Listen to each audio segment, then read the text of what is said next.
Ты точно видел эту игрушку. Огромные уши, острые зубы и лицо, от которого мороз по коже. Лабубу – игрушка-шайтан или просто тренд?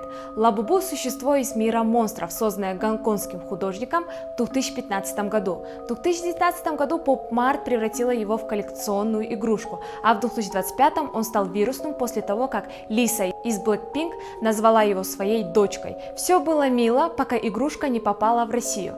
Депутаты заявили, Лабубу пугает детей, вызывает тревожность, а многие называют его сыном шайтана.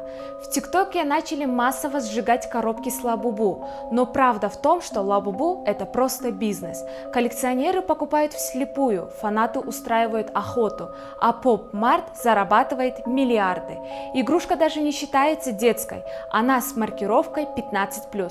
Лабубу – это зеркало времени, пока кто-то видит монстра, другие просто коллекционируют стиль. А что видишь ты? Напиши в комментариях, игрушка это или что-то большее. Гульнура Салиева, репортер KG, следите за новостями вместе с нами.